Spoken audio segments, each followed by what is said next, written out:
Hello everyone, I'm Bruffy1322 and this video will showcase the lap times, top speeds and race tiers of all the day one cars from the GTA 5 bottom dollar bounties update. If you want to see all of the vehicles from all of the classes, check the brand new for 2024 testing videos in the playlist linked in the description, and be sure to subscribe to stay up to date on future testing of new vehicles added to GTA 5 and beyond. So we're starting a little bit out of order because we need to mention that the Impaler SZ has had its class changed.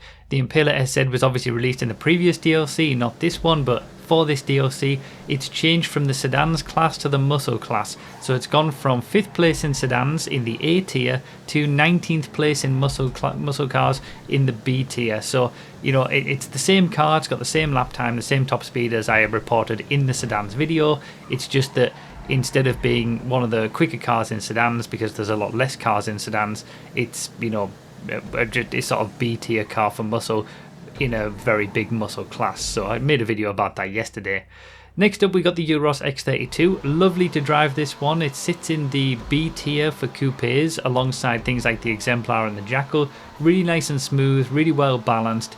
Great little car for the coupes class. I should also mention that I did check the Astrorope GZ with its new suspension upgrades and it didn't change its lap time, its performance was the same. And the Yosemite 1500, which was released in day one of this DLC, won't be in this video because I haven't done the 2024 off-roads video yet, so it will appear there alongside everything else in off-roads class when it gets retested over the next few weeks. So next up we got the Coquette D1, and unlike the Euros, it's not that smooth on the bumps and it can be a little tricky to drive at times, but it sounds great, it looks great, and it sits quite nicely at the top of the D tier for the Sports Classics class alongside things like the Silvestre. With a 107.5 it is a little bit quicker than the Euros that we just saw, and that top speed of 123.75 is enough for a top 5 in Sports Classics, so pretty decent for the first Sports Classic DLC car to be added for quite a while. Now we've got our first HSW car coming up with the Euros X32, and it goes straight to the top spot as the fastest coupe in the game for lap time. Doesn't quite reach the top speed of the Sentinel XS HSW, but that 103.4 is a good 8/10ths quicker than the previous best with the FR36 that's been immediately dethroned. But be aware that there is that hidden cost with the HSW upgrade for this car. You buy the car for 1.5 million, but the HSW upgrade is 1.2 million, so in reality this is the most expensive coupe in the game at 2.7 million, and it's straight at the top. Now the Envisage is up next, Bollicon making their first car since the Compact Prairie from 2013, and they do deliver with a very powerful electric car that's able to achieve a 1 minute lap time to put it in the B tier of sports alongside things like the Pariah. It doesn't have that raw acceleration off the line like a lot of electric cars, but it more has good mid-range acceleration, allowing it to keep building speed and have a relatively respectable top speed as well. Paired with the really good grip, it means it can get a great lap time, although it does tend to have a few handling quirks with oversteer and understeer, so if you can manage those quirks you will be able to get a great lap out of it. Another car that joined the B tier for sports cars is the Paragon S. It feels very sort of weighty and meaty, this one, with a powerful engine which allows it to have a really good sort of acceleration out of the corners, although it does give it some quite significant understeer. Nevertheless, it is a very nice car to drive, and it's one which rewards patience, I would say. Patience in getting to the right speed for the corner before turning, and patience with applying the throttle on exit. A 1 minute 0.4 lap time and a very good top speed there is really good for the B tier for sports, although obviously not quite matching the Pariah when it comes to that top speed. Now the Niobe sits in the A tier, moves one tier up from what we just saw, which is the top tier for the platforms without HSW. It's just behind the Itali GTO and the other HSW tier A cars, but it's significantly easier to drive than all of them, so it does lack a little bit of pace with its competitors in the A tier by a few tenths, but over the course of a race it might prove the quickest due to being the most consistent, so if you're on one of the older platforms, this might be the one to go for most races. Now the Pipistrello is up next, our only supercar for this DLC. Really nice to drive, you know, really smooth, great grip. It is an electric car, so it's got great acceleration. Kind of reminds me a little bit of an X80 Proto, just quicker and more consistent and easier to drive in general. It sits right at the top of the B tier for the supercars class with its 58.5 second lap time, which is very quick. mainly because of its top speed. That top speed is only good enough for 58th in supers. It's one of the slowest for supercar top speeds. And yeah, you're going to have to really pick which track you use this on, because some of them you might be a sitting duck on the straights. But the fastest car for this DLC, and what will likely remain the fastest car for the DLC even after all the drip feed, is our second HSW vehicle with the Niobe, with a absolutely ridiculous 55.3 second lap. That is the first sports car to break a 56 second lap, and it's within 0.2 of a second of the very quickest supercar of the weaponized Ignis. This car has a good enough lap time to be second place and in the top tier for the supercars class. That's how quick that lap time is. It's even got a better top speed than those supercars as well. It's just, it obviously, it's dethroned the La Carouse as the fastest sports car in the game for lap time by a good 0.8 of a second.